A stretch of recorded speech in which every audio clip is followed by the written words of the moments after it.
Rebonjour à tous. Alors oui, je suis motivée, je vais faire une deuxième vidéo et à la demande d'une abonnée à moi. Et en fait, elle m'avait demandé de faire une vidéo sur des petits conseils pour essayer de maigrir, de perdre du poids efficacement. Alors tout d'abord, je tiens à dire que pour perdre du poids, déjà il faut avoir une bonne alimentation équilibrée. Manger des fruits, des légumes, des fruits, des légumes, des fruits, des légumes, des fruits, des légumes tout le temps, tout le temps, tout le temps, à chaque repas si possible. C'était mon premier point, donc c'est-à-dire avoir une bonne alimentation équilibrée. Maintenant, je vais commencer avec des points par tirer en fait, parce qu'en fait j'ai fait un résumé des conseils que je voulais élaborer avec vous. Donc voilà. Donc mon premier conseil, c'est déjà, vous pouvez faire un bain. Donc vous mettez un bain bien chaud et vous pouvez presser à l'intérieur 3-4 citrons. Donc vous les pressez et vous prenez les zestes et vous les mettez aussi dans le bain et vous restez à l'équois. 20 minutes dans ce bain et après ça, enfin l'efficacité de ce bain au citron, ça va déjà nettoyer votre peau et deuxièmement ça va la désintoxifier, pardon, j'ai du mal à dire ce mot, grâce aux vertus détox du citron en fait.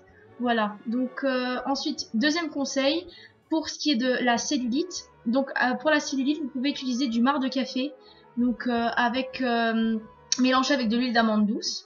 Donc vous mélangez et vous massez sur les zones que vous voulez vraiment cibler, donc les zones par exemple les cuisses, les hanches, le ventre, la poitrine, enfin voilà, et vous massez pendant 15 minutes. Et puis vous rincez, et puis voilà, vous faites ça une fois par semaine pendant 2 mois, et vous allez voir que votre peau va se raffermir grâce au marc de café qui a des vertus aussi désintox, et l'huile d'amande douce justement pour essayer de, comment dire, d'hydrater et de nourrir un peu votre peau. Voilà, ensuite, troisième conseil, ce que vous pouvez faire le matin, donc juste avant votre petit déjeuner, c'est presser un demi-citron et le mélanger, enfin dans un verre, vous le mélangez avec de l'eau, genre vous mettez ça, un demi-citron, ça fait plus ou moins ça, et vous mettez, allez, 3 quarts d'eau en plus, et vous buvez ça 15 minutes avant de manger.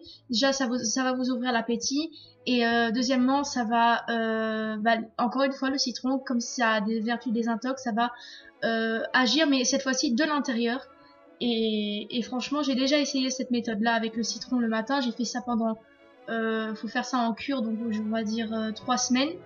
Et franchement, ça marche super bien. J'ai bien aimé. Le problème, c'est que quand moi j'ai des problèmes de brûlure d'estomac, je dois éviter ce genre de cure. Maintenant, si vous avez par exemple des rénis ou du riz au pain ou des trucs comme ça, vous pouvez le prendre après si vous avez mal à l'estomac. Mais franchement, moi personnellement, ça a bien fonctionné sur moi malgré ce petit détail en fait.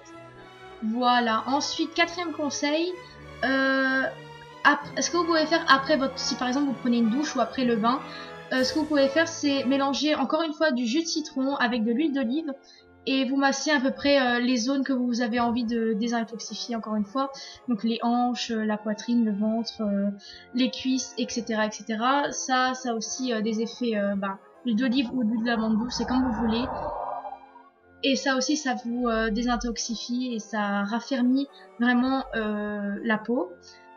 Voilà. Ensuite, je sais pas au combienième conseil j'étais, mais c'est pas grave. Bon, prochain conseil, c'est faire du sport au moins 3 fois par semaine. Ce qui serait vraiment idéal, c'est quand vous êtes en séance de sport, pendant 30 minutes, vous faites du sport bien intense. Vous allez courir, vous allez à la salle de sport, vous allez faire le vélo et tout ça. Et ensuite, pendant 1 heure, eh bien, vous allez faire du sport toujours, mais un peu plus doux. Donc, par exemple, vous allez marcher rapidement, ça suffit amplement. Tout ça parce qu'en fait, quand vous faites du sport, tout de suite, en commençant par quelque chose de intense, vous allez brûler d'abord les graisses qui sont dues au sucre. Donc, vous allez d'abord éliminer le glucose. Et en fait, comme les lipides, ça prend plus de temps, il faut bien être chaud pour bien éliminer les lipides. Donc une fois que vous avez fait le sport intense, vous faites du sport un peu plus doux et là vous allez prendre les réserves qui sont un peu plus, je sais pas comment expliquer en fait. Les lipides, ça prend plus de temps pour être brûlé que le glucose en fait. Donc si vous faites tout le temps du sport intense, et ben vous allez perdre plutôt de la masse musculaire et pas de la masse graisseuse. Donc voilà, faites d'abord, vous pouvez faire d'abord commencer avec par exemple de la marche rapide, etc. Et faire après la demi-heure de sport intense. Mais c'est très important de commencer doucement ou alors de terminer doucement pour justement éliminer les lipides qui sont vraiment stockés dans les masses, dans la masse graisseuse, quoi. Voilà. Donc ça c'est un conseil super important, voilà. Ensuite, un autre conseil super important, c'est boire beaucoup d'eau, parce que justement vous faites du sport, mais en compensation il faut quand même boire de l'eau parce que vous perdez aussi beaucoup d'eau.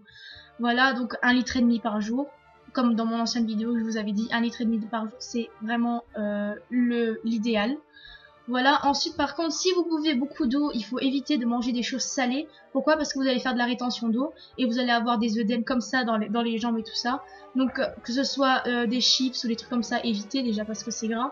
Et deuxièmement, par exemple, si vous voulez saler par exemple votre plat de pâtes ou que sais-je, eh bien évitez de saler parce que saler justement c'est déjà mauvais pour la rétention d'eau et voilà. Donc ensuite, comme pour n'importe quel conseil, ça je vous le conseille tout le temps s'il faut, ne pas fumer parce que déjà ça empêche une bonne circulation du sang. Voilà. Ensuite, il faut éviter de boire de l'alcool parce que l'alcool, comme c'est fait avec du sucre, voilà. Vous avez deviné le truc, je crois. Donc voilà, et éviter tout ce qui est à base de caféine, donc c'est-à-dire comme le Red Bull. Vous pouvez boire du café, mais le café qui est décaféiné. Voilà, ça c'est à peu près tout pour les boissons et tout ça. Attendez, je prends ma petite feuille. Ensuite, pour avoir une bonne efficacité d'une crème amincissante, ok, pour ma part, vous pouvez prendre n'importe quelle crème ou un beurre corporel, n'importe quoi. Enfin, vous pouvez prendre, ou alors mélanger votre crème avec le jus d'un citron, peu importe. Mais ce que vous faites par exemple, vous voulez perdre aux cuisses, et bien vous mettez votre crème mélangée au citron sur vos cuisses, puis vous prenez de la cellophane, vous enroulez votre partie du corps qui a été crémée avec de la cellophane, et en fait ce que vous faites c'est que vous pouvez faire justement votre séance de sport avec ça sur les jambes. Vous allez perdre davantage parce que justement l'effet des crèmes amincissantes ça fonctionne en chauffant. Donc si votre crème chauffe sur vous, eh ben elle va agir on va dire 3 fois mieux que si elle n'était pas chauffée. Donc voilà, après un bon massage avec de l'huile d'amande douce ou de l'huile d'olive, peu importe, pour hydrater. Et voilà, et n'oubliez toujours pas de boire de l'eau. Et ensuite, dernier conseil, il faut vraiment ça c'est vraiment plutôt pour avoir de belles jambes ou voilà. Ce que vous pouvez faire, c'est que le soir, par exemple, avant d'aller dormir, essayez de dormir plutôt avec les jambes surélevées. Donc comme ça, vous avez une bonne circulation du sang. Évitez d'être tout le temps debout ou plutôt immobile. Ça favorise ça parce que le fait d'être immobile, ça favorise la stase veineuse et la stase veineuse, ça peut vous provoquer des caillots, donc des phlébites et donc voilà des choses, j'en passe, des trucs qui seront pas vraiment nécessaires pour notre bonne santé. Voilà. Ensuite, ce que vous pouvez faire aussi, c'est comme j'ai dit, dormir avec les jambes surélevées, marcher, aussi pour éviter la stase veineuse, éviter de fumer, enfin voilà quoi. Et c'est à peu près tout ce que je voulais dire dans cette vidéo. Je remercie Tiffany pour cette idée de vidéo parce que ça m'est vraiment pas venu à l'esprit et j'espère que cette vidéo te plaira. Je vous fais de gros bisous et je vous dis à bientôt dans une nouvelle vidéo.